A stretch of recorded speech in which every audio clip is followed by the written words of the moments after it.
रांची के मौसम की बात करते हैं, जिसमें पिछले कुछ सालों से ठंड के दिनों में ज्यादा बदलाव देखने को मिल रहा है। मौसम विभाग की माने तो आने वाले 2-3 दिनों के बाद रांची समेत कई जिलों में बादल छाए रहने के साथ ही बारिश के अनुमान भी हैं।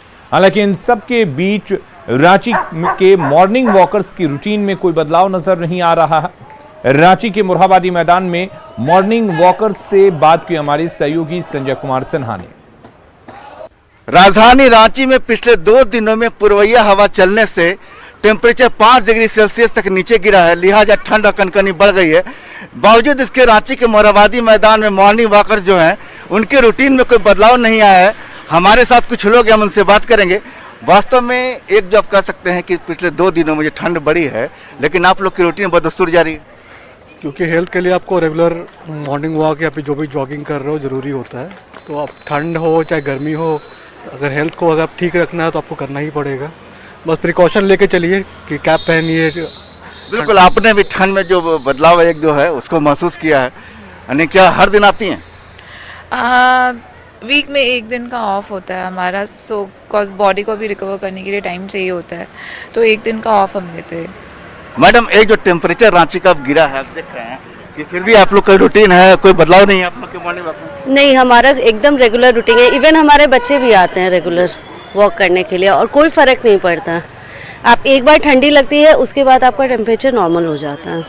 बिल्कुल, जैसा कि आपने सुना कि ठंड को लेकर का जो रूटीन है उससे कोई बदलाव नहीं है। ऐसे ही मौसम विभाग का जो अनुमान है कि पिछले 2 दिनों में जो ठंड बढ़ी है वो पूर्वैया हवा के कारण है, और आने वाले जो 2 दिन है पारा गिरने से कनकनी बढ़ेगी, और 26, 27, 28 तारीख तक रांची समेत कई जिलों में जो आसमान में बादल छाए रहेंगे। साथ ही बारिश का भी अनुमान है, लिहाजा डॉक्टर्स की भी सलाह है कि जिनकी उम्र ज़्यादा है, खासकर 60 साल से ऊपर वाले लोग, वो घर में धूप निकलने के बाद ही मॉर्निंग वॉक ले निकलें और ठंड में विशेष एहतियात बरतें। संजय कुमार सिन्हा, न्यूज़ 18, रांची। पाकुड़ में ठंड और कोहरा कहर बरपा रहा है। आम लोग परेशान दिख रहे हैं। वहीं कड़ाके की ठंड की वजह से सड़क पर गाड़ियों की रफ्तार भी धीमी हो गई है। कोहरे की वजह से गाड़ियों की रफ्तार पर ब्रेक लगा है। अधिक जानकारी दे रहे हैं पाकुड़ संवाददाता कुंदन कुमार। पाकुड़ में ठंड का काफ़ी असर देखा जा रहा है। बीते रात से ही कोहरा छाया हुआ है और इतना धुंध है कि लोगों को काफ़ी परेशानी हो रही है। वाहन चलाने में काफ़ी परेशानी हो रही है। बस, ट्रक हो या ऑटो हो, सभी को परेशानी हो रही है। सभी लाइट जलाकर चल रहे हैं और लोग अपने कामों में निकलने में काफ़ी परेशानी महसूस कर रहे हैं। मजदूर वर्ग भी अपने काम पर नहीं निकल पा रहे हैं। सड़कों पर धुंध इतना ज़्यादा है कि सड़क भीग चुका है। जगह जगह लोग अपने व्यवस्था से अलाव जला करके ठंड को दूर करने का प्रयास कर रहे हैं। तापमान काफ़ी लुढ़क गया है, 8 डिग्री से भी नीचे आ गया है और धुंध अभी भी छाया हुआ है। लोग धुंध हटने की इंतजार कर रहे हैं। इसी बीच लोग अपने काम भी कर रहे हैं, लेकिन काफ़ी परेशानी हो रही है। कुंदन कुमार, न्यूज़ 18, पाकुड़। और गोड्डा में अचानक से पारा गिरने और कोहरे की वजह से जनजीवन अस्त व्यस्त दिख रहा है। घरों में दुबके रहने को लोग मजबूर हैं और अधिक जरूरी काम होने पर ही घर से बाहर निकल रहे हैं। वहीं कोहरे की वजह से विजिबिलिटी भी काफी कम है, जिससे गाड़ी चलाने में परेशानी हो रही है। गोड्डा देवघर NH 133 का जायजा लिया संवाददाता अजीत कुमार ने।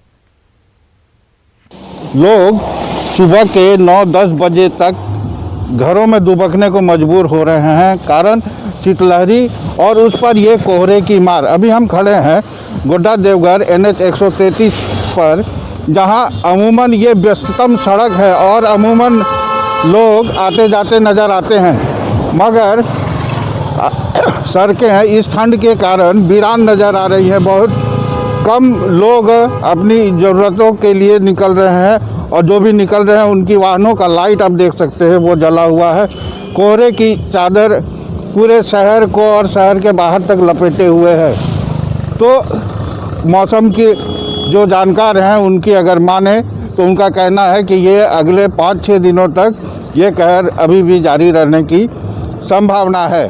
अजीत कुमार, न्यूज़ 18, गोड्डा। मिशन पानी के खास इवेंट वाटरथॉन को सबसे बड़ा समर्थन और प्रोत्साहन मिला है हमारे देश के बच्चों से। आइए देखते हैं उनका राष्ट्र के लिए संदेश, जहां ये मिशन पानी प्लेज ले रहे हैं। स्वच्छता और पानी water at all. Before leaving school, the excess water from our water bottle is poured in the pots with plants in our green campus, thus helping in plant watering. हमको बचानी है ये जिंदगानी। कोविड-19 महामारी ने परस्पर निर्भरता की भावना को सुदृढ़ किया है, जिससे कि पूरा देश इस विपत्ति का एकजुट होकर मुकाबला कर सके। वैक्सीनेशन के ऐलान के बाद जरूरत है कि हम सभी अपना सर्वश्रेष्ठ योगदान दें, जिससे हम एक साथ वायरस को हराने की तरफ कदम बढ़ा सकें। और नेटवर्क 18 इस मुहिम में हर कदम पर आपके साथ होगा। जब तक सभी सुरक्षित नहीं होते, तब तक कोई सुरक्षित नहीं होगा। इसी सोच के आधार पर हमारे कैंपेन संजीवनी का लक्ष्य यह सुनिश्चित करना है कि वैक्सीन पाना सभी भारतीयों का अधिकार है।